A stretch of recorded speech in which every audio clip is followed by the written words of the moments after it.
Mr. Tube. Good evening all. Good evening, my name is Keith Conlon and it is my great honour to be a Cancer Council Ambassador, as many of you are, and it's my pleasure this evening to be your MC at this research showcase event for Cancer Council in this handsome Piper Pavilion at Prince Alfred College. Before we begin tonight, I'd like to acknowledge that the land we meet on is the traditional land of the Kaurna people, and we respect their spiritual relationship with their country. And we also acknowledge that the Kaurna people are the custodians of the Adelaide Plain and the Adelaide region, and that their cultural and heritage beliefs are still as important to living Kaurna people today. Now, before the formalities, a couple of pieces of housework. Thought I'd done that today.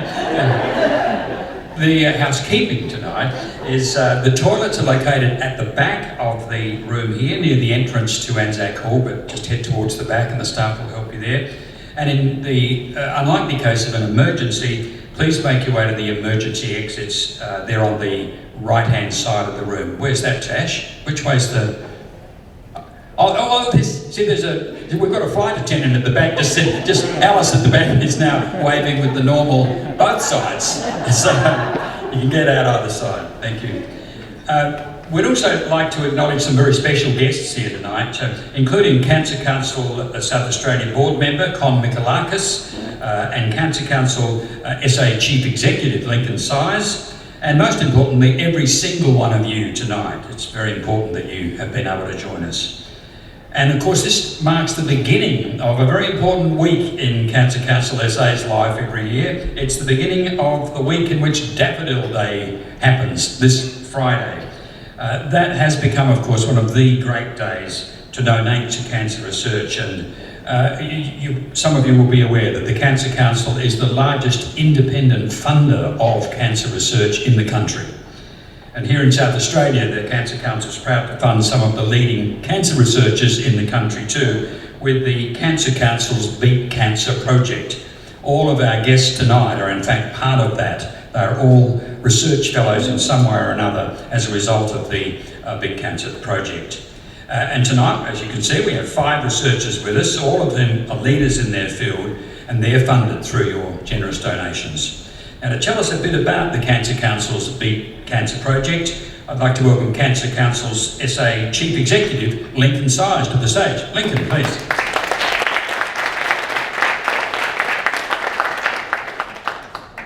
Thank you, Keith. And thank you very much for coming out this cold night too. It's always a pleasure to see you all when the mercury drops to 3 degrees or so. Look, on behalf of Cancer Council SA, again, I'd like to just warmly acknowledge and welcome you here tonight at this very special event marking the start of our Daffodil Week. Look, ask anyone in the room tonight and I'm sure you'll get an answer that someone has been touched by cancer, whether it be themselves, family, friend, relative. And as the stats stand today, we know that 1 in 2 Australians will develop cancer by the age of 85. And as the odds are stacked, that's half of us in this room. So in South Australia, every day, 27 people hear the words, you have cancer. And it's those words that change the lives of those people forever. And it not only impacts the person that's diagnosed, it also impacts 1 to 3 people who are immediately related or connected to those people as well. And we at Cancer Council are passionate about a cancer-free future and supporting those South Australians impacted by cancer. And a key part of that is investing in research. And tonight is all about showcasing some of the great work that the researchers here who are funded through the Beat Cancer project have done, and finding better ways to treat, detect cancer and ensure people live a long and fruitful life. And I'm sure the researchers on the panel tonight will tell you that we have already come an incredibly long way in the 20 years or so that we've been funding research.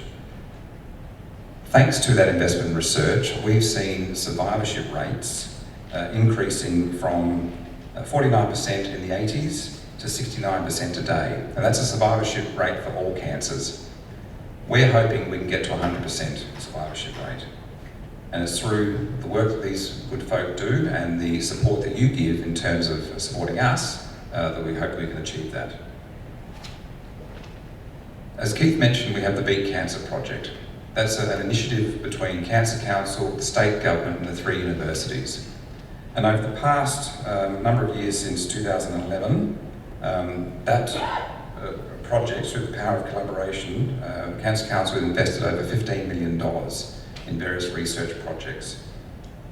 And those initiatives are giving, as I said, these talented people here tonight that opportunity to fund research and find not only just look at addressing the basic science of research, but looking at other novel ways in terms of treatment, as well as behavioural aspects of understanding why people address the risk factors of cancer the way they do. So on behalf of the researchers here tonight, I'd like to thank you and extend a heartfelt thank you to each and every one of you in this room for your generous support.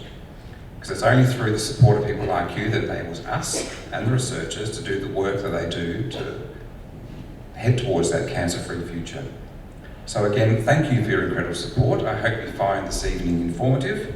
And I'd just like to, again, acknowledge the impact that our researchers have achieved.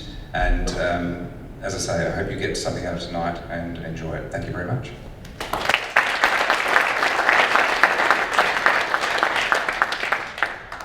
Thanks very much, Lincoln. And it is, those stats keep coming back to us, don't they? All the better that we hear the news that now, through Cancer Council, let's say $15 million has gone into cancer research here. It's great news, and I know all of you contribute to that and will continue to do so. Well, to our purpose tonight, our distinguished panel of researchers are ready to go. And they do represent all the three universities who are doing great research work. And so I'll introduce them individually, and we're going to give them a chance to introduce their work. Mind you, we've set them a terrible task. It's horrible, isn't it? Yes. 3 minutes each. And no slides. Yeah, no wonder they're looking just a little bit nervous.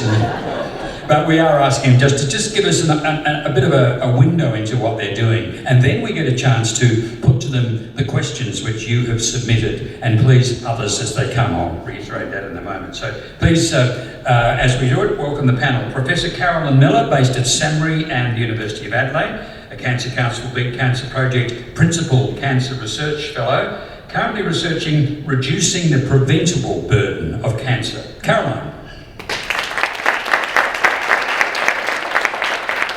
And then Associate Professor Andrew Rowland from Flinders University, a Cancer Council Beat Cancer Project Principal Mid-Career Research Fellow.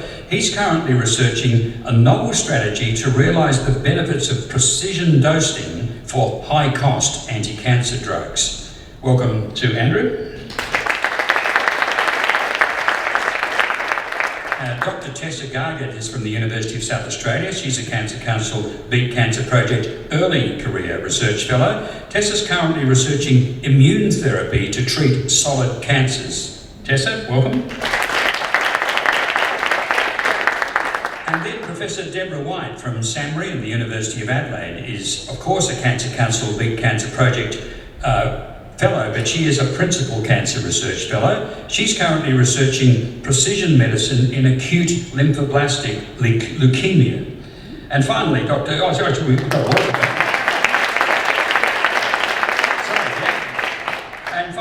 Susan Woods from the University of Adelaide and SAMRI, a Cancer Council Beat Cancer Project Mid-Career Research Fellow, and her project is called Towards Eradicating Bowel Cancer Death.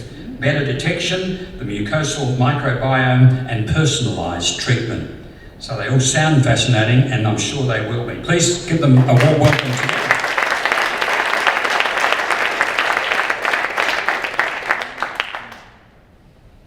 So I decided I'll join them just so I can keep an eye on them right here. Not that it'll help, but... So we're going to start, as I mentioned, with giving them a chance to just give us at least a little look at what they are currently doing. So first off, Professor Carolyn Miller from SAMRI and the University of Adelaide. Carolyn. Okay, thank you. So we know that about 1 in 3 cancers are preventable, and that those cancers are attributable to what we call lifestyle risk or behavioural factors. So we know that if we can be effective in changing people's behaviour, we have the opportunity to prevent many thousands of cancers and save many thousands of lives. So when we talk about behavioural risk or lifestyle, we're talking about things you would know a lot about, like smoking and sun exposure, where we've made a huge amount of progress. But there are other really important areas like our diet, our physical activity, and drinking too much alcohol, which people know less about. And of course, there are other behaviours that we can do to reduce our risk, like participating in bowel cancer screening, for example. So people might know that lung cancer is quite a preventable disease, and that in fact melanoma is as well, but you might be surprised to hear that 50% of bowel cancers could be prevented, in theory, if we all changed our diet, increased our exercise and reduced our behavioural risks. So I lead a group at SAMRI at the University of Adelaide, which is focused on exactly this. So it's the Health Policy Centre, and what we do is we do research to try to deliver solutions to prevent cancer through these behavioural changes. So I'm a person who has a public health background, but I also have a psychology and an economics background. And so these are really the sciences of human behaviour. So these are the academic areas that help us understand how we change behaviour and what sorts of things influence the behaviour that we undertake. So we do research to understand the individuals and what drives them to behave, the social environment and what's influential there. Also trying to align strategies with people's financial interests so that they're better off financially if they do something, because that can nudge them towards the behaviour that we're interested in seeing. So I've worked for about 20 years in tobacco control, and I've seen the most phenomenal changes in society, as many of you will have as well. So once upon a time there almost would have been people in this room smoking, I think, because smoking was everywhere. So what we've done in tobacco control feels like common sense to us, but we've actually brought the science of economics and psychology to bring behavioural change across a whole population. And now we're in a position in Australia where we have amongst the lowest smoking rates in the world, and kids are very rarely taking up smoking at all. And that's because we've introduced taxes on cigarettes, we've educated the community both through public education and also through our schools, and then we've changed the environment to make it different so it's less conducive to smoking. So we have smoke-free areas, we've taken away marketing. So I think we're a world leader in that space, and we've brought about phenomenal change, and we're starting to see the declines in the diseases related to smoking that we would expect. And I see an enormous opportunity now in Australia in terms of overweight, obesity and poor diet. And so what we're trying to do in my group is provide agencies like the government, like cancer councils, with the tools that they need to develop effective education for people, to help change our diet, to help reduce our population overweight and increase exercise, but also other strategies like pricing, like changing our environment, changing the school environment as well, where kids are. So in summary, that's what we're doing. We're trying to, we've already brought about world best strategies to address smoking. We've been really effective. We're trying an innovative field of work to change dietary risk and overweight and obesity, and we're also looking at alcohol. So I'd like to express my gratitude to Cancer Council and to its donors for their generosity in supporting our work. I'm really proud to be a Principal Research Fellow funded by the Beat Cancer Project, and thank you for your attention.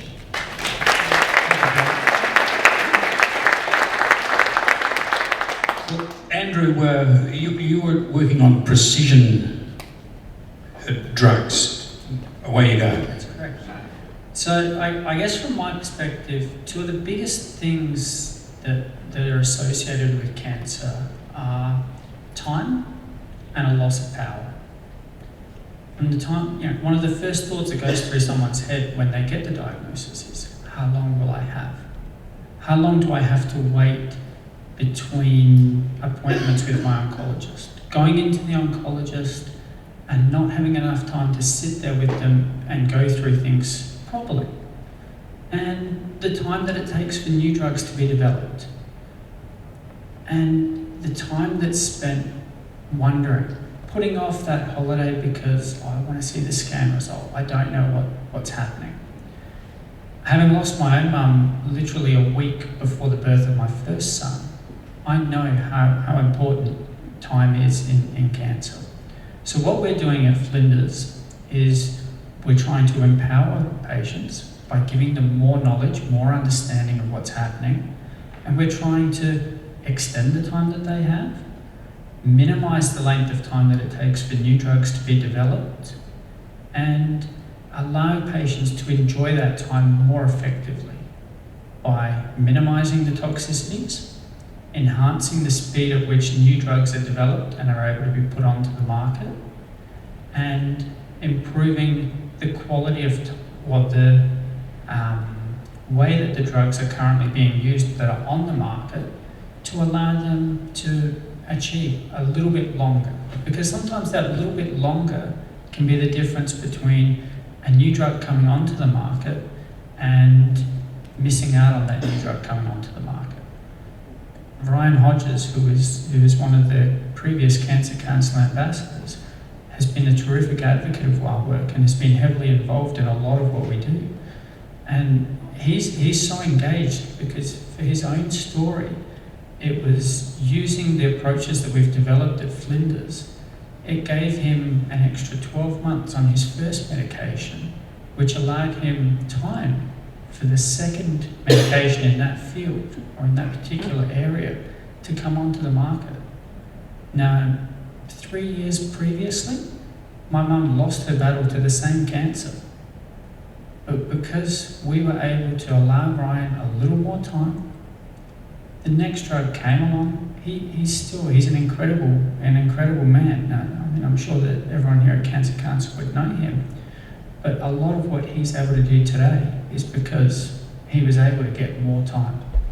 And in the fact that he's almost my same age, and he's got a lovely young son. The fact that he gets to spend time with his son every day, that's incredibly powerful to me. So that's what we do and why we do it. Andrew, that's a powerful story.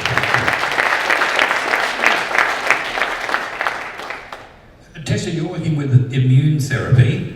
That sounds tough in 3 minutes, but you'll have a go. Okay, well, I'll give it a shot. So you're probably familiar with the traditional approaches to cancer treatment, such as chemotherapy and radiotherapy, and immunotherapy is sort of one of the big breakthroughs in the last 10 years, so it's a really exciting space to be working in.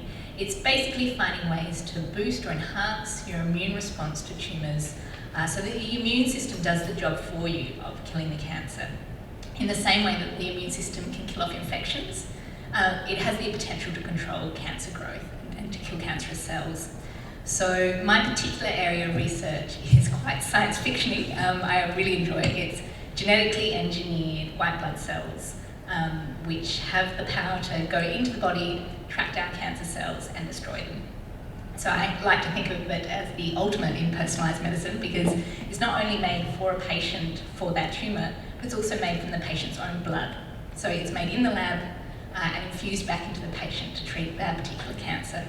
And it's had some really astonishing results in lymphomas and some of the blood cancers.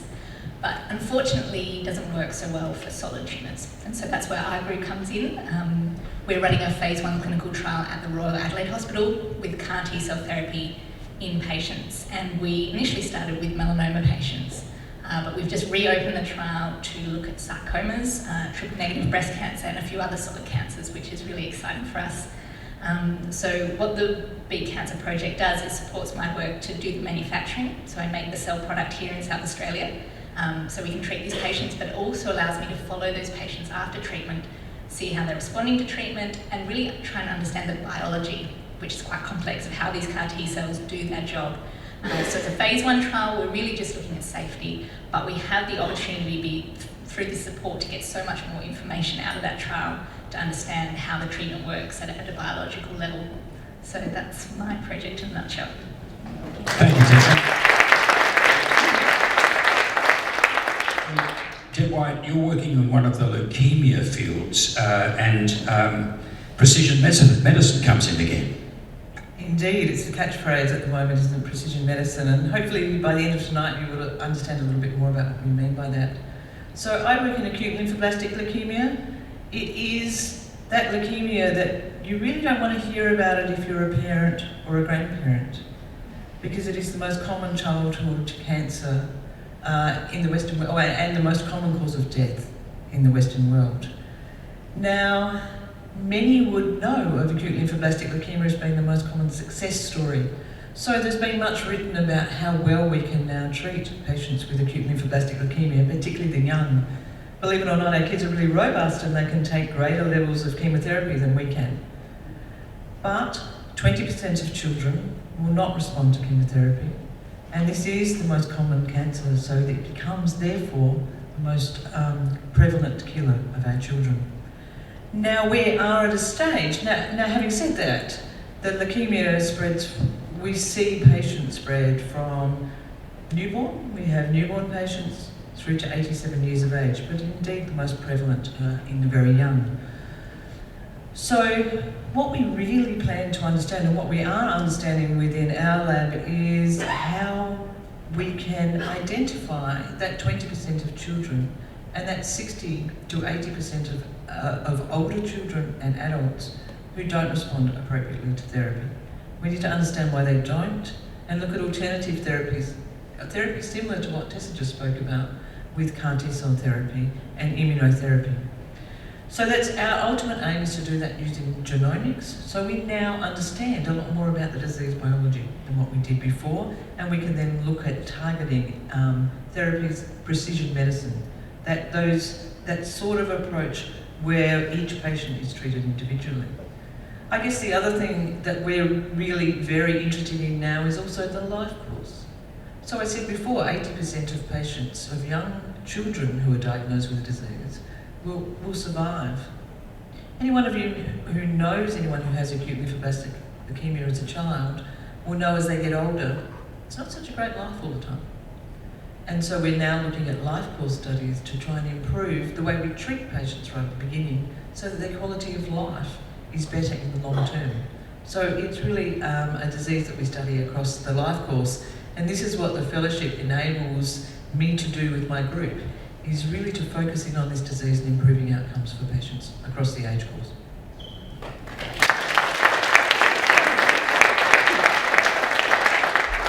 Thank you, Deborah. So our final look at the individual research side with Susan Woods is, and of course, just to remind you, all Cancer Council Big Project researchers, bowel cancer. Did you want me to put the timer on? I don't know. Okay, so my group looks at bowel cancer, and really the two things we think that we can do to eradicate bowel cancer would be, first of all, we know we can cure bowel cancer. If we find an early bowel cancer, so as you heard before, if people get their packet from the government when they turn 50 and they do their stool test, then that will find most bowel cancers. And if people do that screening, then you probably won't need people like me. However, some people don't do that test, so we're working on new, more palatable ways to do the test, so something that doesn't involve stool. So that's one approach that we're taking that I'm funded for through my fellowship. The second thing that we're doing is a personalised approach for people that have run out of treatment options. So we get samples from patients at the Queen Elizabeth Hospital or the Royal Adelaide. We also work with groups in Melbourne, so from different sites around Australia. And we take samples from patients that don't have options. We grow them. I take them back to Samri, to the little cheese grater in my lab. I grow them up, big cheese grater. And so what we do then is we actually ship them over to America to a drug testing company that tests them for us for free because of a unique relationship that we have with them. And then they feed back to us a report on what will work best for that patient. So that's a personalised approach that you've been hearing about. And so we've got to the point now where we've finally changed treatment for a Victorian patient, and the good news is she's doing well. So we're trying to work out how we can use this approach for more people and get it to work as accurately as we can before we invest on a bigger clinical trial. So that's what I'm doing. Thanks, Susan.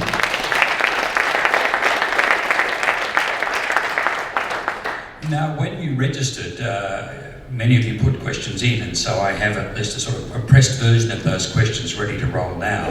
And we're going to move through the questions But along the way, if you feel inspired, please stick your hand up. We do have our flight attendants. Are they available still? Yes, they're good. They're going to race down. Have you got an extra mic as well? Oh, fantastic. So Alice is about to sort of race up to you if you put your hand up. And we'd love you to, because with a panel like this, I'm sure you've already got questions. So keep them handy. As soon as it sounds appropriate to inject one, go for it, and we'll even leave some more room at the end after we've been through. But I'll start now with the questions as submitted, and with a flourish, rip this out so it actually works over 2 pages. So I can keep an eye on all of the questions and all of the researchers at once, because to start with, we'll try just running down the panel. So we're going to start with you, Carolyn, so we'll get the mic back. Sometimes you might only want to add a sentence because the first one's done a wonderful job, and other times you might have a totally different angle. So we're going to start with a question which actually came from the floor, so to speak. Why are there so many different cancer research organisations? Why not work together? Well, I think research is a tough and competitive game. However, I think the Beat Cancer Project has done an amazing job of bringing together the state's 3 universities, Cancer Council, the government and SAMRI to work together in a strategic way to fund research in a strategic way. So all of the research that's funded encourages collaboration. That's new? Relatively new? Yeah, I think that's been a really strong focus, and I think that that's been a really important outcome of the Beat Cancer Project. Yeah. Andrew, do you want to add something there? In a collaborative way, of course. Look, absolutely. I think part of the reason why there are so many different organisations around cancer research and around cancer funding is because so many people are touched in different ways. I mean, we were talking to a person just earlier today who his big thing is ovarian cancer because that was how his life was personally touched. I think a lot of us can relate to certain things, and sometimes there might be aspects, everyone up on the panel here is doing different work, and it's all of that work together that's important for curing cancer eventually. And we've all got different focuses, and it's hard to encompass everything. Cancer is so multifactorial as a disease, and the way that we have to address it is equally complex. So trying to do that as a single entity would be very challenging. Yes. I think they're great answers. I mean, I wanted to reassure people that although the individual institutions might seem quite competitive, particularly the different unis, at a researcher level, we're always working together. So I walk to SAMRI or Adelaide Uni campus once a week because I need to borrow something or I need to talk to someone. And so Adelaide being what it is, most of the researchers in your field, and sort of at the less high level, the mid-level or the early career level like me, I'm constantly visiting people from other institutions, asking favours or returning favours. So we do work very closely together. And I think it's understanding that if we talk at an institutional level or at a researcher level, Susie and I are probably 50 metres apart most of the time, and I vaguely know what she does, but that's her area of expertise, and she vaguely knows what I do, and we can both talk about what each other does, but when it comes down to really, really understanding the minutiae of those areas of work, that's where we become the resident experts in that field. So you have to become that person and that kind of resident expert, if you like that terminology, to actually further the field. So we work together, we're collaborators. Cheshire and I work together on various things, but in the end, you need experts to move the field forward. We need collaboration to help and expertise to move it forward, and I think that's why it's no good. I would say I work in cancer, and someone will say, "Oh, bowel cancer." No, it's an area. We have our own areas of expertise, and I think that's important for the general public to understand, because it's like being someone who builds a house, but you'd be a plumber or electrician, and I believe they're worlds apart. Do we want a new question? No? No. Well, I might just ask a different angle on it. On the one hand, it's great that you are now closer together, and I'm sure the actual physical proximity at least getting together every now and then. You got to race down from Flinders or they race up to you. But what about then the international proximity? Because we live in a different world, don't we now? Are we working well enough with your peers internationally in all their organisations? So yes, I think that's a great strength of all of us here, that you work out who the best in the world is at what you want to do, and there's nothing impeding you from working with them. Australians are very well regarded when you travel, so I did I did my PhD in Adelaide, and then I left Adelaide and went and worked with a Nobel laureate in San Francisco who just basically discovered the genes that cause cancer. Straight in there, no problems, turned up for my interview with my thongs and shorts on because I'd been on holiday. And from there, travelled to different labs around the world. So my point is that people think it's a big deal, but it's not for us, because that's every day. I'm sure Deb could show you her calendar of how many teleconferences she's in. That's our life, is working with the best people and having relationships with them, and we don't have to physically be with them. We can send stuff to them, they send it back, we do all sorts of stuff. So my big project, half of it is sending stuff from here to Seattle and back. The next question, we'll start with Andrew this time, is you gave us that powerful version of time, giving us time. Will there be a time when we can say we have beat it and there are no cancers left to work on? I think everyone in the room would love to say yes to that. Yep. And I think it's kind of that question. I believe it will happen eventually, but I think everyone in the room would love to think that the analogy that I would use is winning the lotto and getting there straight away, thinking that there is going to be one miracle breakthrough that is going to change things. I don't think that's very likely.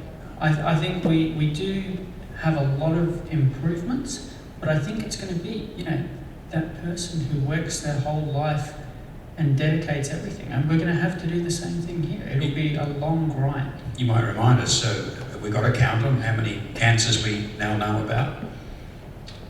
I actually don't know how many cancers. It's a lot. It's a lot. It is a lot. Yeah. So I guess as you research, you're almost like finding new species, new gremlins. Yeah. Exactly. Tessa, you want to add to that? I think we can sort of see it starting. If I'm being really optimistic, there are a few cancers that we can treat and treat well, maybe even to the point of curing, which doctors are always really hesitant to say it's a cure, you're in remission. But some of these remissions, particularly with immunotherapies, seem to be very long-lasting. And I guess we'll know in the next 5, 10, 20 years if we could call that a cure. And so, I guess there's the low-hanging fruit, the cancers that have responded well to that, and then you have to figure out why other cancers aren't responding so well to those kind of treatments, be it targeted therapies or immunotherapies, and that's where the really difficult work will come in. I think as we improve our ability to research, in other words, so as I mentioned before, that we know more and more about each disease, we understand the number of subtypes that there are. And so we know that within certain types of cancer, there are really good subgroups that we can treat really well using conventional chemotherapy. There are other patients in other subgroups who will not respond to that. And so the simple answer to your question, I think, probably old enough to be games, is no. I just don't think that's certainly not a short-term vision. What I think we'll see is significant improvement within some types of cancer and within some subgroups, but we've still got a long way to go because actually we're discovering more and more subgroups. So make it pretty hard for us. Yeah, exactly. Well, Susan, bowel cancer is a big one. Can you sort of delve into that a bit? How are we going? Well, so we can cure bowel cancer, full stop. We can. If we find it early, we can already do it. And so that's where work like Carolyn's work is so important, because you don't need people like me right at the end if you can fix it at the start. So I think it's understanding that prevention is an amazing tool, but also understanding that not everybody is getting population screening because they're 35. So why would you have expected them at 35 or whatever to get? So the point I'm trying to make is that we're seeing bowel cancer rates decrease. Can we fix everybody with bowel cancer? Not at the moment, no. So what we're trying to do is make treatments that are curative, so things that have worked for other cancers, the immunotherapies, trying to take what we've learned and try to work out why they're not working for bowel cancer. I think if we can flip that switch on what we're working on in our lab is a way to target them to bowel cancer. So there's some therapies that you can't give to people because they're too toxic. Some of the immunotherapies, you have cytokine storm, bad. So working out a way to be a bit more clever. And some of the people that we work with are seriously crazy, insanely bright. They're going to come up with some way to flip the switch. So we just got to keep going, I think. That might be worth just checking. Does anybody want to add to that? That on the one hand, you are targeting and you are working on specific projects, and of course that's important. What about that pure science moment where there is a eureka moment which might help more than one cancer? Is that, are we working those or seeing that happen already? There's a bit of a time lag. So it happens, and then 20 years later they realise. So the immunotherapies so they've just won the Nobel Prize now, but that work was done 20, 30 years ago, where they found the molecule. So that was the basic science. They found the molecule that was being turned off by the cancer, and so it just needed to be turned back on to switch the immune system back on. This is what works for melanoma. And so that guy, Jim Allison, he figured it out, and he won the Nobel Prize last year before. Yeah. So yes, it could be happening right now, that discovery, and by the time it translates to the clinic and they get their Nobel Prize, it might be another 10 or 15 years. Yeah. I think and thinking about what you were just saying, and certainly what Caroline said about prevention, which is incredibly important, and there are so many inroads we can take. What we forget is that we can't prevent every cancer at the moment. The 3-day-old child who was born with leukemia didn't have a choice. The 3-week-old baby didn't either. So there are, and that's really, I'm quoting that to show you that cancer is much more diverse than most of us ever consider. It does affect very young, and it's a very big focus of our group to understand why a 3-day-old child would have leukemia. And we know they didn't make a choice to smoke or drink or do whatever, and in most cases in fact in all cases that I'm aware of, neither did their parents. So there are certainly non-preventable cancers, but there are certainly cancers where we can make a difference by prevention. So a wide scope of the sort of cancers that we deal with in the way they're on, their point of onset and their outcome. Next question, we might start with you, Tessa. Are all cancers linked to genetics, or are there also environmental reasons? Thanks for that. There's certainly environmental reasons, as we've been hearing so many lifestyle factors. I'm going to refer back to one of my lecturers who made a real impact on me by saying, cancer is what you die of if you don't die of something else. So there's all these cancers that affect very young people, and cancers that are caused by, specific triggers that we know about, like smoking. But it's also a process of aging. So as your cells copy themselves, they have to copy their DNA, and they're really good at doing that, but sometimes they get it wrong. So they make a mistake, and then they might, when they've copied themselves 100 times already, they make more mistakes. And so your body as it ages accumulates these mistakes in the DNA that we call mutations, and some of those, not all of them, lead to cancer. So I think there's so much to be done in prevention, as we've heard, and in treating early, but the reason your risk of cancer increases as you get older is because it is a natural process. So you haven't always done something wrong when you get cancer. It is just our cells are not perfect. So I think the thing that's really fascinating when you look at, recently obviously I work on bowel cancer, so the microbiome is intimate, so that's the bacteria that live in your body, not just bacteria but the microbes. I do like talking about poo, Deb gets sick of it. She doesn't smell it though. So I think what's fascinating is where we just are now and trying to work out what should your diet be? What should your microbiome look like? Is it the same thing for everybody? And what we're most interested in is how do we change it? Because we've got enough catalogues now to say, this is a person with cancer and they've got all these bad things in them.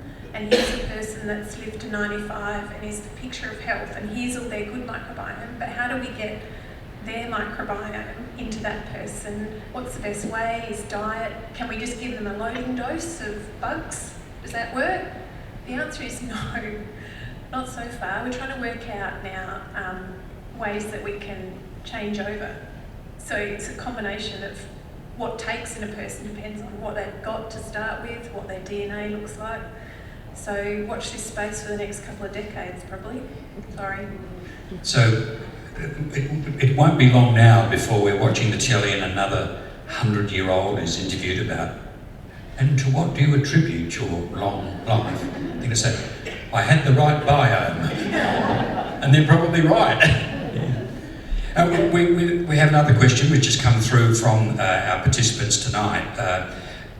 Are any of you, or perhaps we'll make it any of you or your colleagues, and that could be anywhere, are you close to what you would call a game changer, or at least an important piece of the puzzle? Let's start with Deborah. I was frowning. A game changer. I think it's not quite answering the question, but it's probably putting a little bit of context around it. For us, a game changer, I think probably 5 years ago, was understanding some of the genomic changes that occur in the disease I work in, which has changed the way we treat patients. I think the current game changer will be, and I'm not saying is, but will be something very similar to what Susie was just talking about. So we now know that, I mentioned before, childhood survivors or adult survivors of childhood ALL actually don't always have great lives. You know, that they're very 6 times the risk of cancer over the generalised population. We know it's the way we treat them. We treat, and probably associated with chemotherapy, but now we also think it's disease related. And one of the things that we're doing is understanding the microbiome or the gut bacteria in patients from the time of diagnosis right through the disease course to try and modify that so that their long-term life is good, but also so that we may actually be able to get a heap of patients who don't respond well to respond well just by changing the gut microbiome. And the thing that Susie wasn't really keen to say is that some of the ways, and this is very experimental and not something that we're doing, but we're doing it in our mice, is that we look at, now everyone's going to hate me after this, but anyway, we look at fecal transfers. So changing the gut by transferring fecal material from a normal individual into an affected individual. So I'm not sure I see the front line of the advertiser on that one, but I think it could be a game changer in that. I just run down the panel because I'm sure all of you have got a story about what, and it may be looking back a bit as we have.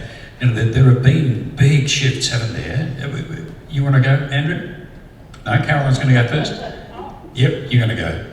It's compulsory. Yeah. Sure. I think in prevention, we are in the business of taking the knowledge we already have and trying to translate it into practice. So it's sort of, it doesn't seem very exciting some of the time, but I look back and think, 80% of men used to smoke and now we're down, we're getting down to 10, and that's a phenomenal shift. It was so bad when you first talked about it. I reckon when I was sort of first out and about sort of playing jazz in a band, 80% did smoke. Yeah, they did. And you had to actually bring your dinner jacket home and hang it on the clothesline. It smelled so much, didn't it? There are nods around the room. Oh, I remember that. So what a phenomenal change. Yeah. And now I think, we know. So we've heard Susie talk about being able to cure bowel cancer if it's caught early enough. You know, we work in behaviour change. We know that only about 4 in 10 people use the kit that comes through the post box. If we could get that up to 7 in 10, what an enormous change we would bring about.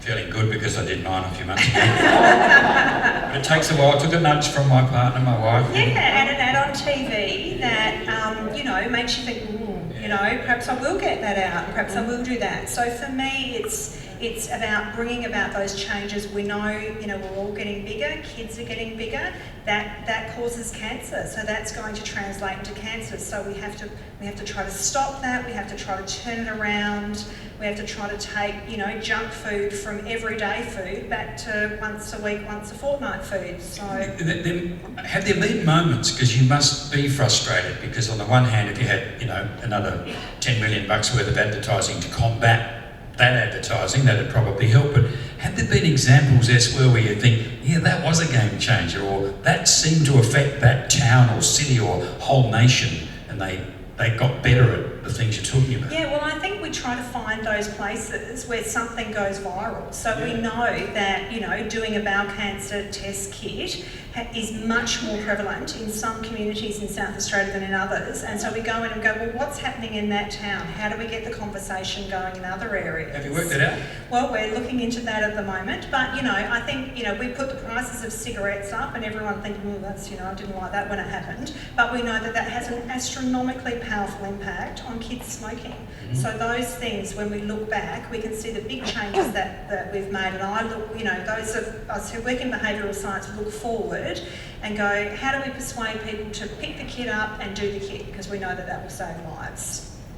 I'm reminded of thinking about these moments, because you notice I didn't use the word breakthrough because it's so overdone, isn't it? And I know, so I didn't use it, all right? I just remember the Nobel Prize winners for the way we changed the way we look at ulcers. I mean, that was a game changer, wasn't it? It's hard though, because in a way, to begin with, the South Australian researcher was one of them, got the Nobel Prize, wasn't it? They were seen as not just, you know, insanely brilliant, but just plain insane, weren't they? Yeah, absolutely.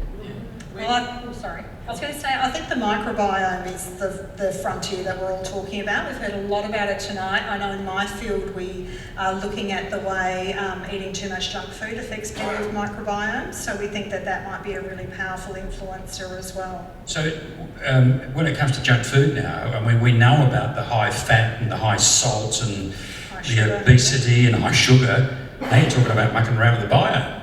Well, the thing is, so what we need to do is work out how to get back to having, you know, what is a healthy microbiome and away from the things that are an unhealthy microbiome which lead to disease. Not only people are talking about cancer, we also know that there are relationships with mental illness and all sorts of other areas. So I think really it's, you know, it's a frontier in science, isn't it, that we're all working on from different angles. Anyone want to chuck anything else in there? Yep. I think it's one of the things that people like Caroline and I, so me sort of at the more translational but sort of basic end and Caroline at the preventative end, this is what's going to bring us together. Because you mentioned that you don't like doing your test kit, none of you do, none of us do. It's kind of one of those, isn't it, in the future kind of things. So we're going to have to get out there and educate people that actually having their microbiome tested is not such a bad thing, and it's not just for bowel cancer. It might actually make your stomach rumble less after you've had your fatty meal, or you might feel less, you're more comfortable after that. And there's heaps of, but that education process I think is still a long way off, but it's certainly going to have to come.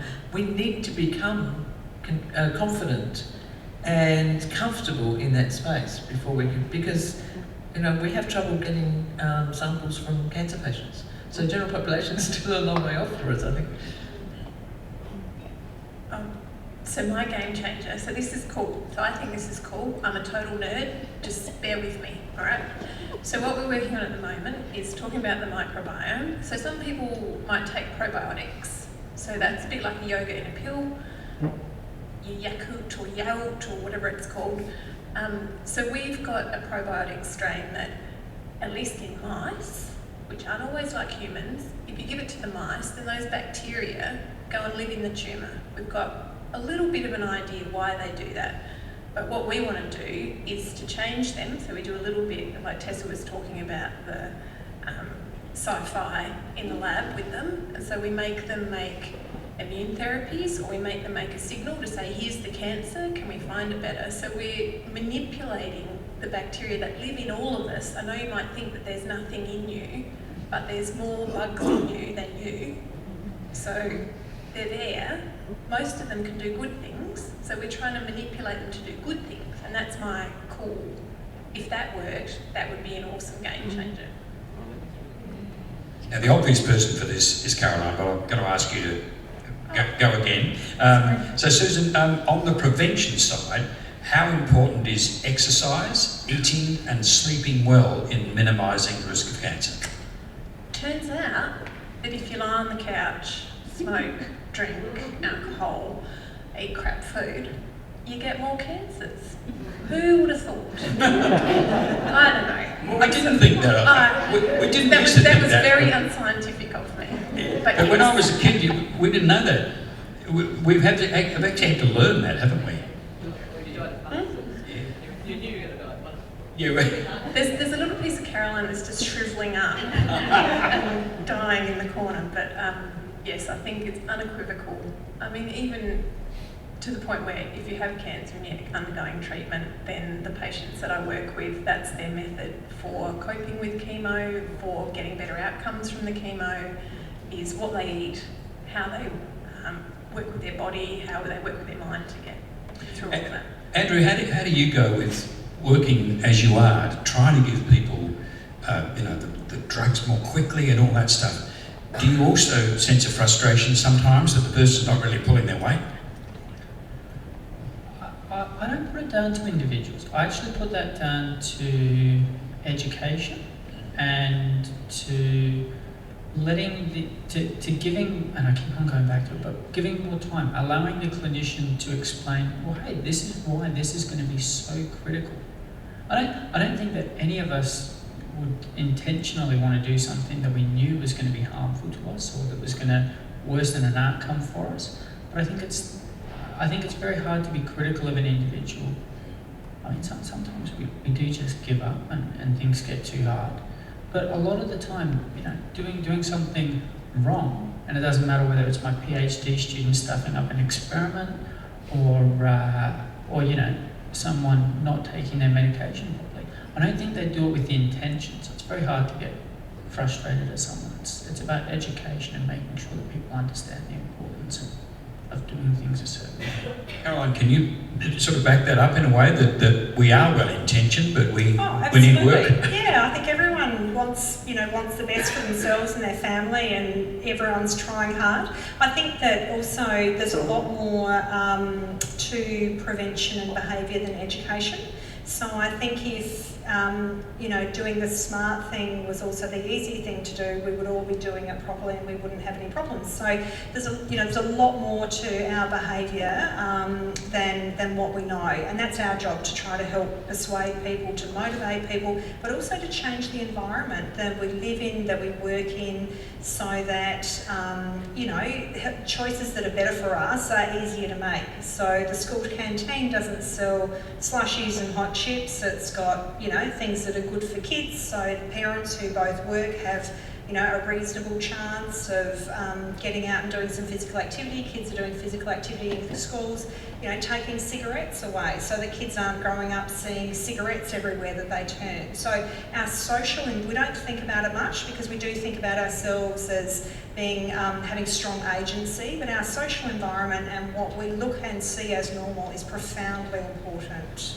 At the moment, there's some debate going on, not about a field that affects our health. Well, it does actually, eventually, but gambling and advertising and sport. Some of you will remember that long ago, one doctor in Adelaide, one GP, fought the idea of cigarette advertising in cricket. And they all said, you're mad, we need the money. So it has to begin sometimes with people ahead of the game, doesn't it? Yeah, I think that's That's right, and that's what public health agencies do. They advocate for these changes that are sometimes against commercial interests, like tobacco companies. When I started working in the field, tobacco companies all stood up in front of Congress in the US and said, "I do not believe nicotine is addictive." They took ads out in the paper that said having a cigarette's the same as having two biscuits, like we have up the back with your cup of tea. And we would all think that was ludicrous now, but people read that and they believed that. And so I think it's, we're not in the business of blaming individuals. I think we're in the business of helping people understand, helping motivate behaviour, calling companies out to account when they're not telling the truth and it's killing people, because cigarettes really are a mistake of history. I mean, they kill 2 in 3 long-term users when used exactly as the manufacturer intends. So there's a lot to be held to account for there, and I think it's public health agencies that have to stand up and say, hey, this is causing cancer and we need to see change and push for that change, and that's exactly what Cancer Council's done over the years. Well, I'm sure you're enjoying this, but is there a question? Have you got a question? No, that was just a nod of approval. Yes, we have a question around the back, and here comes Alice. Yeah, that's good. It's probably not a question.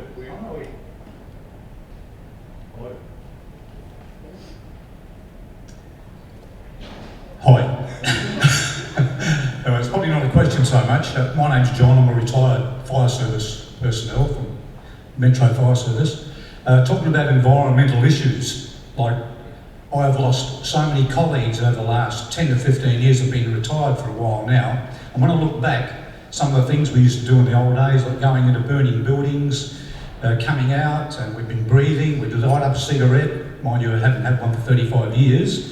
But all these things that we were encountering back in those days, we'd laugh at each other coming back from a fire call. We'd get in the shower room, we'd look at each other, we looked like Al Jolson singing Mammy. We're covered in black soot and sticky stuff and everything like that. What I would like, whether the panel has ever considered this, it's probably not an optimistic thought from me, but I think we're living in a very, very toxic society. And not only, and still, I think that applies to environmental issues, like all these repeater towers you see going up everywhere. I know it's money, money, money, greed, greed, greed, which what the human race seems to thrive on and live on, unfortunately. But not only that, you see these telecom towers going up everywhere, and they're still going up. Electromagnetic fields, mobile phone issues through our brains. And then you look at the food aspect and what we eat. I think just about 99% of our food is toxic. Now, how do you avoid it? You just can't avoid it. All these people are pumping in growth hormones. They're putting in this, they're putting in that. You pick up a can of food in a supermarket and there's all these little items in there. PT32104.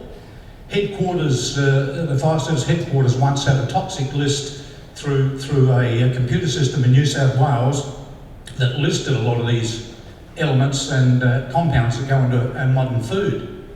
If you saw what went into some of our food, you wouldn't go near it. And yet every supermarket, Coles, Woolworths, Foodland, all the stuff you buy on those shelves are toxic. And I tried to avoid sugar intake. I thought it was a good thing to do because I saw a food, that sugar thing was a guy did on TV not so long ago, and you can't avoid sugar. It's in every bloody thing. The sugar industry... Well, let me try and pick that up. Let me try and pick up one of the issues out of that, and the food one is one that concerns a lot of us. I mean, we've all known that we don't know what's in a snack, but now we know what's in the tin stuff that we buy. You're right. Have you got some comments for us that might be helpful about how to deal with it? I can make a start if you like. I think you touched on environmental exposure and occupational exposure, and that's important, and there's been a lot of work done to protect people in their workplaces, which we now all actually really take for granted. I think in terms of, the science of epidemiology looks to understand the extent to which all of these different exposures that we have contribute to cancer. And some of the things that we're concerned about do contribute to cancer, and they're listed as carcinogens with different grades of strength of evidence. Some of them aren't. But one of the things that I would say is that we worry as human beings, we worry about the things that we can't control, and we ignore the things that we're used to, that we do control. So we probably worry, you know, perhaps more about some of the preservatives in food and don't think about what we know about processed meats, a lot of meat. We don't think about sun protection. We know that the evidence around mobile phones actually hasn't borne out that they're a big contributor to cancer risk, but we know that alcohol, on the other hand, is a contributor to cancer risk, but it's an everyday thing that we think about that we don't think about in relation to cancer risk. So sometimes the familiar is familiar and comfortable, and things that we don't know so much about might be a small threat and not the big threat. So I think I would say we don't eat enough fruit and veg, we do eat too much processed meat, we do drink too much alcohol, and all of us sort of know that a little bit in the back of our minds, but it's actually a major contributor to cancer, as is overweight and obesity. So, you know, it's interesting. It's not to say that there aren't things in our food which are carcinogenic, and we know the evidence is emerging around ultra-processed food as a group, rather than around specific contents. We do have a pretty safe sort of food supply process in Australia. I might pick that up with the gut specialist, the poo specialist down the other end here. So, what about that notion of, when we talk about processed food, what exactly do we mean? What's the bit that's dangerous? Well, to put me on the spot, so I don't know exactly what it is in processed meat. I guess somebody in the world does, I don't know. But if you look at what it is, so we were talking about the microbiome, what is it that the bacteria like eating? So the sorts of things that they like are particular kinds of starches. So when you have that pasta salad at a barbecue, that the pasta's been cooked already and then cooled down and then you eat it, or potato salad, that sort of resistant starches are particularly good for your gut bacteria, so carbohydrates aren't always the worst thing in the world. Processed meats, I don't know what it is in there, but the message is that if you can have fresh fruit and vegetables, a balanced diet, then that's the best thing that you can do. Or growth hormone, I might add. Majority. So, that might actually be a furphy. Growth hormones are not widely used in agriculture in Australia, as far as I know, John. You don't believe that? Well, can we get help from the panel? So I'd have to say it isn't my area of expertise, but what I know about gut acids is that growth hormone doesn't stand a chance, even if it is in there. So I guess I'd be more concerned about the freshness of the meat, how long it's been stored for. I'm not a dietitian, that's just me raffing on the thing, but... Sort of obvious things to do. A bit like where you're coming from, Caroline. Sometimes what's right in front of us we can deal with and should deal with. And I think also is the biggest burden as well. It's also the biggest thing, not eating enough fruit and veg and eating too much ultra-processed, which just means junk food, really. Food that's gone way beyond even, you know, like a Cheeto is an ultra-processed food, whereas cheese is a processed food, bread is a processed food. I mean, a cheese That's all is fine. a bit too processed. Cheezels are sometimes food. Yeah. Andrew, can we just switch while we wait for another question? Can we just switch to... Oh, we've got a question out there? Okay, now let's do it. Hi, my name is Tony. I'm a volunteer. Sorry. We're having trouble with the flight attendant tonight, I just don't know what's going on. Thank you, it's allowed to go to the mic, thank you. Hi, my name is Tony. I'm a volunteer bus driver with Cancer Council. I meet a lot of people who live in the country. Now, does where we live have any impact on cancer? For example, I'm not just singling out Broken Hill, but of late I've seen a lot of people in the bus from Broken Hill. So does this present an issue that we could look at? And are statistics being taken out from where people live as to whether their areas are more susceptible to cancer cases? Thank you. Absolutely, and I think there's a number of examples, even around South Australia where we're aware. I mean, before my wife went on, she's now a medical doctor, but she was working in Port Pirie, as a dietitian, we know that the lead smelter in Port Pirie was having a big impact on the local community. She was from Whyalla, and I think we all know that there are certain things going on in Whyalla that have an impact on the community with I think it was BHP and that One Steel, and so smelters. So we definitely recognise that there are certain triggers, and they do tend to get recognised, and they come up in statistics and in epidemiological research, where we see that within this particular community there is an overly high prevalence of breast cancer, or there is an overly high prevalence of lung cancer, for example. And that can be powerful information. And this is different from occasionally the media gets hold of things and talks about a cluster. We've had 7 of them. You're talking about at epidemiological level. You're talking at thousands level. There's a different rate in different places. Yeah, absolutely. That's right. Anyone want to add? No, I mean, I think there is a lot of data out there. So I don't think anyone, Caroline would be the best of us to speak to that.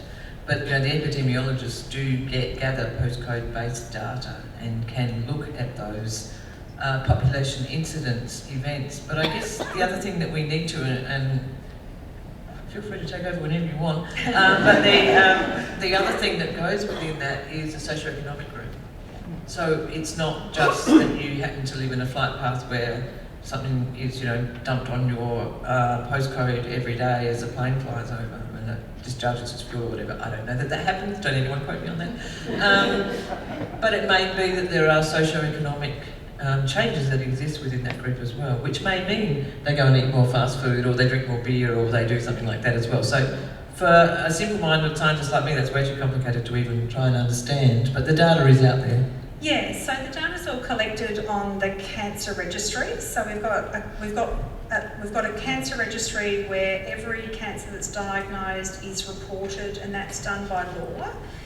So the South Australian government keeps, as does the Australian government, and as do governments all around the world. So they understand every single cancer that's been diagnosed in the state. Then there are other groups of scientists who do more work around other types of variables, but absolutely they look at population level statistics and where they vary. One of the things that happens with people who are based in the country, there are different socioeconomic differences, like Deb talked about. People who are farmers and fishers have more sun exposure, for example, but people who are further from treatment, that can often be a barrier. There might be an issue of cancer being picked up earlier, so being diagnosed, someone might be more reluctant to come off the land to pursue investigating something, and then there might be a delay. So people do work very hard to try to reduce those disparities, but those things do exist, as well as differences in occupation and differences in things like rates of smoking and what have you. Yeah. That sounds like it feeds across into you, Andrew, where you're trying to improve that whole business of getting to people earlier and then having more time to deal with it. Do you want to expand on that?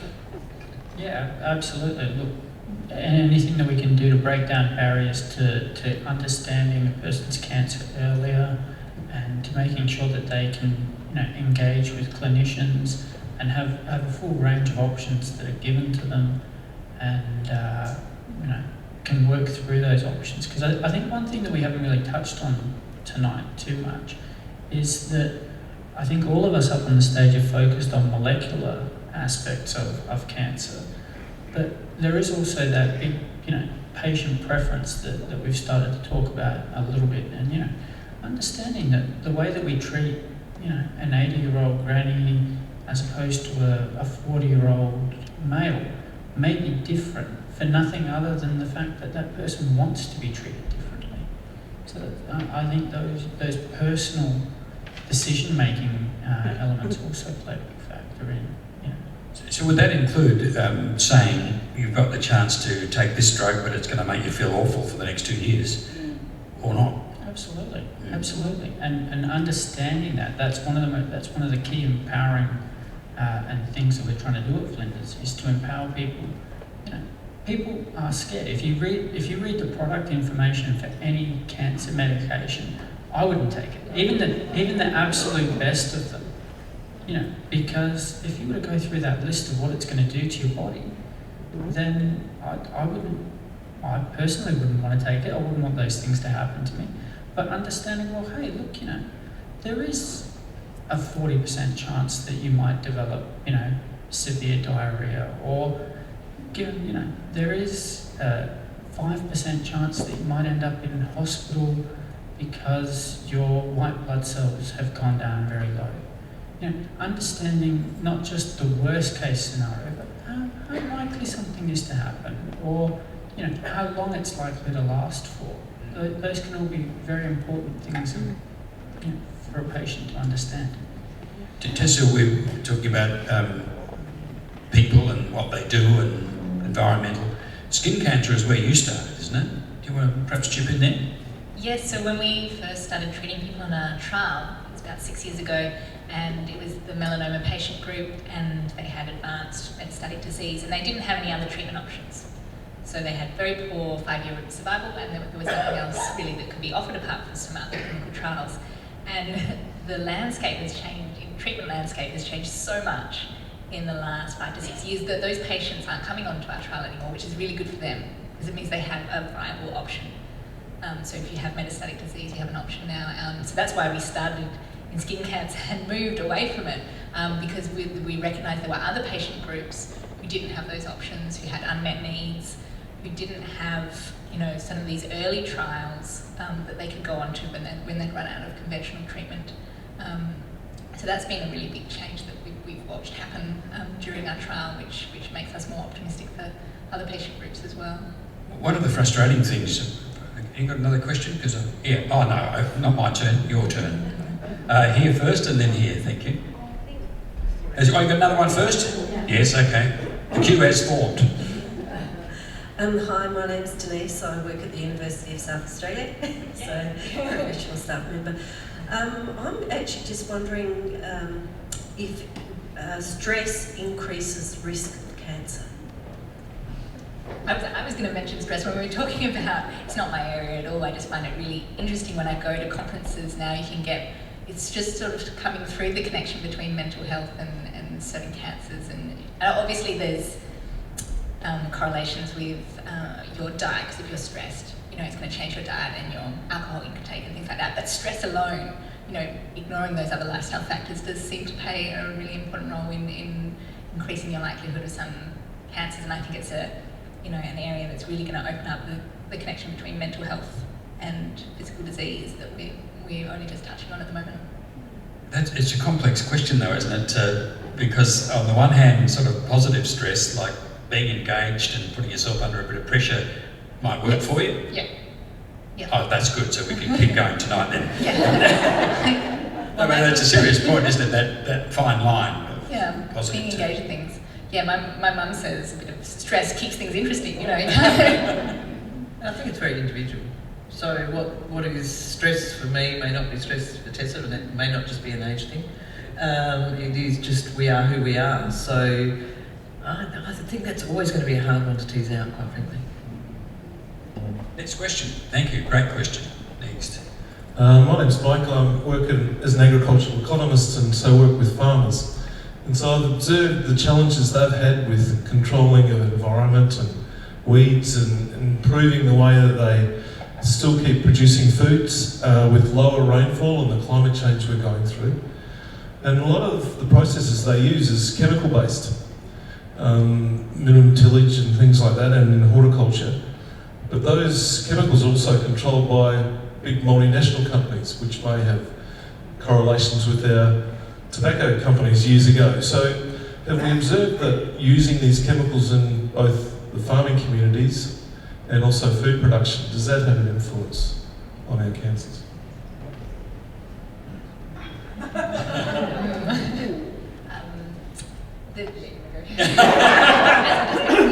Andrew, did you see there was a nice little flick pass in there? Look, I think that it is a good question, and I don't think that we know absolutely everything about anything. But what I would say is that these chemicals are still regulated. So having a pharmacology background, the way that we control access to a drug or to any other chemical is based on, not based on how effective it's going to be or what it's going to do, it's based on its risk of harm. So anytime that you want to, there are massive organisations around the world, in the US, the Food and Drug Administration, before a chemical can be added to the food, it has to be tested and approved. And there have been several examples of artificial sweeteners, for example, where they looked at them as an additive to put into food, decided that they were likely to cause cancer, and they're not allowed. They're banned from foods. So, I think it's very easy to say that large corporations are looking to work around legislations and that sort of thing. But I think you'll actually find that a lot of the time they're under much greater scrutiny than many other industries. So I think there is a genuine effort to try to minimise the risk that additives in food and additives that we're using on crops are causing physical harm to individuals. Thanks, Andrew. Karen? Deb? Sorry. Karen's up the seat. My only other comment on that was, and with no meaning to offend anybody, but I think you're completely correct. I think we know more about those chemicals now, and we probably have stricter controls in place. We don't work in a controlled environment when we talk about farming, and we don't work necessarily in a trained environment. In other words, what your dad did, you might do, and your granddad maybe did it before. So I suspect we are probably dealing with more dangerous chemicals. We do actually understand what those, more dangerous is, we're dealing with dangerous chemicals. We probably understand much more about them, but whether the learning curve stretches to mean that practice has changed to deal with that is probably one of the things I'd question as well. We have yet another, yes, gentleman down here. Thank you.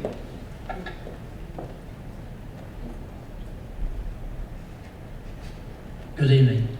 My name is Dean. I asked the question of Andrew and a couple of other panels regarding ovarian cancer. And none of you have mentioned that, of course, I understand that. But when we talk about survival rate, as Lincoln said earlier, the survival rate of that is about 42%, as you probably are aware, and which hasn't changed the treatment for the last 30 years. Is there anybody looking at some improvements in that area for women who get that, which is about 1,600 women a year, and about 1,000 of those will be dead before 5 years. So I think maybe I'll take this one. So this is my dream, okay? So it's coming to me in my dreamscape. But so people that I have been working with at the moment are people that have bowel cancer that has advanced and it's metastasised into their tummy. And it's a very similar outcome as advanced ovarian cancer. It just spreads, as I'm sure you're aware.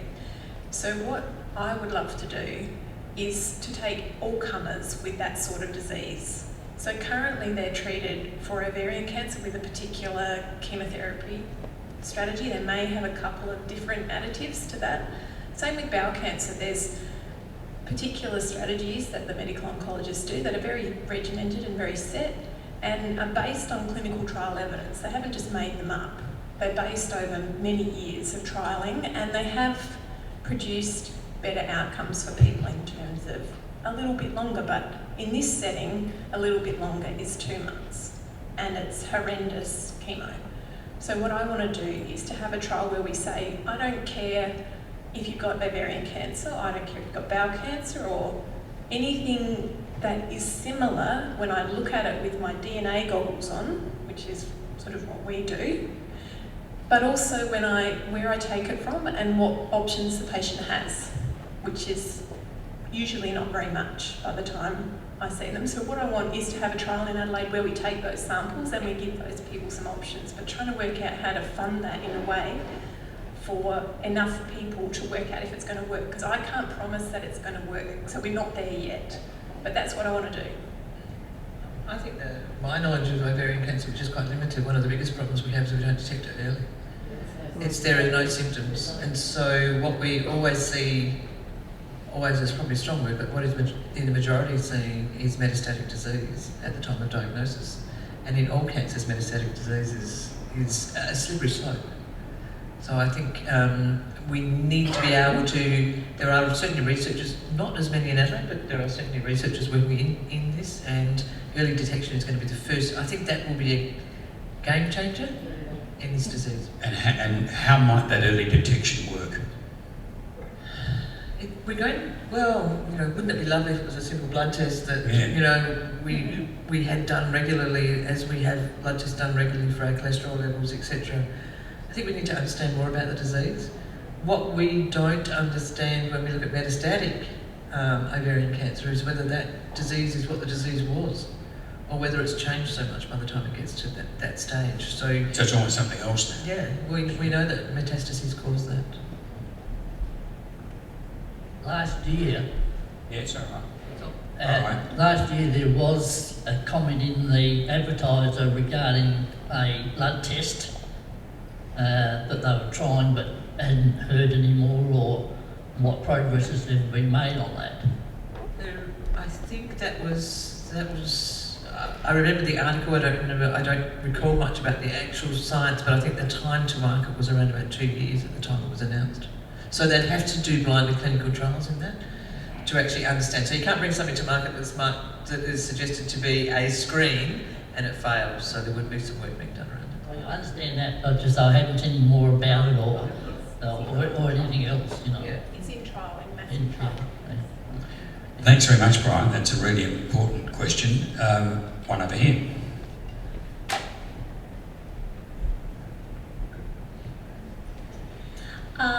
Somewhat perhaps connected to the previous questions asked, but I'm curious about oncofertility treatment research and that sort of space.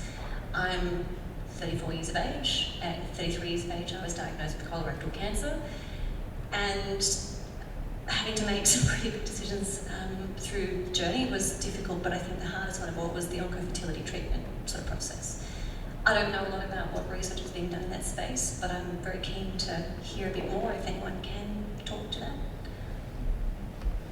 I only know a little bit about it from the patients and what I know our patients go through at the time that they're diagnosed. So obviously if anyone, and I'm sure everyone in this room is aware that if you're undergoing high-dose chemotherapy, then reproductive organs are the first things they hit. So spermatogenesis and egg production in females, we need to actually preserve the eggs and the sperm in patients of childbearing age. So to the best of my knowledge, and I'd love to stand corrected, to the best of my knowledge, what we offer patients now, and you can actually probably tell me, is that we offer to do stimulated egg harvest and freeze sperm before either a male or female undergoes any high-dose chemotherapy. That is aimed to preserve fertility. How much research is actually being done? So obviously there's been a lot of research going into stimulation, etc. But as far as the hormonal stimulation of egg production, but how much more research is being done in that space, I don't know. Might have one more question, room for one more if there is. Yes, there's one over here. Oh, there's two, so we'll try to, let's do both.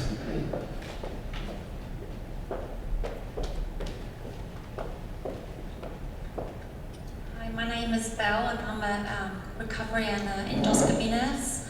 I work in theatre, and a lot of the times when patients come to get a colonoscopy or an endoscopy, they're usually under the age of 50 and are diagnosed with cancer. Why is the limit at 50 when they have the test? Basically, so there was some research done that in Australia we could pretty much eradicate bowel cancer if we could afford to do colonoscopies on everyone in our population at the age of 40, and I think I'm right, Caroline, at the age of 70. So colonoscopy will find things and will prevent bowel cancer happening. The problem is the price tag for that is something that our nation can't afford. So it's, with everything there's decisions, so that's why So basically some very clever health economics people, which I'm sure Caroline knows a lot more about this than me, so maybe I'll hand over to her, but essentially, if we could afford it, we would bring the age down. I'd be thinking about pushing the age up too.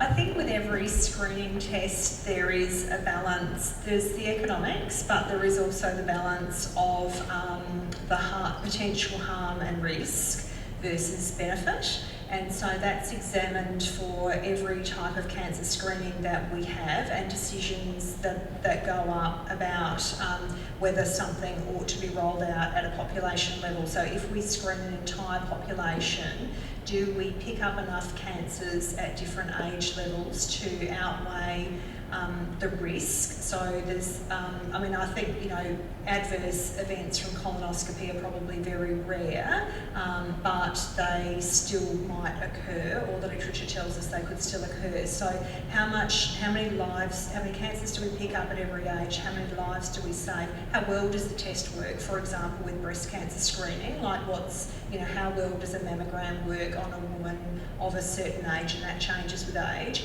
And so that's that balancing act about risk versus harm. And then, yes, indeed, there is also the question around the economics and the how many lives, because I guess the government has a fixed health budget, how many lives will be saved if, what is the price to save a life across the whole of the system, having to fund all of the treatments, all of the therapies. So that's how it's worked out. So there has been some work done recently around an FOBT, so the bowel cancer kit, which I know I've been going on a lot about tonight. I'm not sponsored or anything. Actually, is very effective for picking up cancers and having people move on to colonoscopy. We've done a lot of work in the state to get the wait time down as well, so people don't have an anxious wait that goes on for months and months and months, which is really important as well. And there are some new guidelines coming out around people making decisions to participate in that form of screening a little earlier. But as you would understand, it's about personal risk, familial risk, and then at a population, it's about the risk, how much we gain for what we put people through and what the health system can afford. I also think that there should be a bit more education with the practitioners that a simple rectal examination can pick up bowel cancer, but some of them don't do it. So I just think that there should be a bit more education on the doctor side of things to do. It's a GP level? Yeah. Yeah, nods from the panel, yeah. Hi, my name's Jenny, and this is another bowel cancer question. We know that lifestyle and diet play a big role in bowel cancer, but what can you tell us about the hereditary links? So quite clearly, we know from looking at families where there's a high incidence of normal bowel cancer that clearly there are changes to our DNA that predispose us to having bowel cancer. And so we know the names of some of those syndromes that have been given by the people that discovered them. So there's Lynch syndrome, there's a number of them. That's actually quite a small little pocket of people that get bowel cancer, is people that have a known genetic cause. And they are screened a lot more regularly than other people. If we know that, for example, in your family, your brother had bowel cancer, or your father and your mother had some lesions removed. So there is a clear genetic link in some families, and that's my background, is looking at the genetics and trying to understand how it works and how we can change it. Having said that, there's also a little grey area between the cases that we really understand and know, and then there's other families where it's popping up a bit more often than normal, but I couldn't say to somebody in that family that, oh, you really have to worry, because it's not enough for me to say, yes, I don't want to put the knocker on you, that you have to worry, because actually I'm not really sure, and it's because it's a complex mix of a little bit of diet, a little bit of how much I exercise, a little bit of maybe environmental exposure to something, and that's very intangible and impossible for me to model with my test tubes and in a lab. So I think as long as you are aware of history in your family, know what has happened and talk to your GP about it, I think. There's nothing really earth-shattering what I'm saying there. I guess the inverse side of the question is, it sounds like you suggested it's only a small group where you can say, yep, higher risk, therefore more testing. That means the rest of us, we'd better just do the test. Mm-hmm. Yeah. Did anyone miss that message? I think you've won the night on messages. And I think that might be a spot where we need to stop, because we promised you that we'd send you home by 8 o'clock. I think you'll agree, it has been wonderfully stimulating and educational, and it's marvellous to have our project researchers with us tonight. So from the Cancer Council point of view, we thank you very much again, and we love the fact that you are part of the Fight Cancer Project. Thank our researchers, please.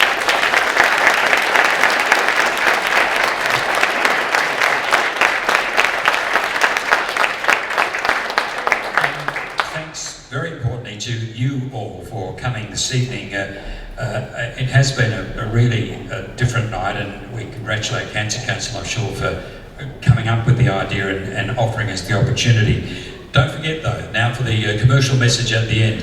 It's Daffodil Day on Friday, and there are opportunities that many of you know about, but we would encourage you to encourage others as well to get involved. And you can do it right here tonight. There's a stall at the back, and they have various prices. You can pick a $10 one, or if you're feeling really generous, or perhaps you want to get in sweet with somebody when you get home, then you get the $30 version, which is a lovely Hessian bag full of daffs. But it is a lovely time of year, isn't it? And it's a lovely way of donating to this fundamentally important cause. So you can find out more too about Daffodil Day on, strangely enough, daffodilday.com.au. So we hope we'll see you there. And by the way, there is a new aspect to Daffodil today in Adelaide. In addition to all of the wonderful stalls, this year on North Terrace during the day, you will have the chance, along with everybody else, to visit and plant your paper daffodil dedication in the Field of Hope. It should look beautiful, and it should be a beautiful tribute to those of people who are living with cancer, those we've lost, and a nice way of adding to the effect of Daffodil Day as a great fundraiser for this very important time. So in closing, we just want to reiterate Lincoln's words, and thank you again for your incredible support of Cancer Council, and therefore of all this wonderful cancer research in Adelaide. Thanks very much. Good evening.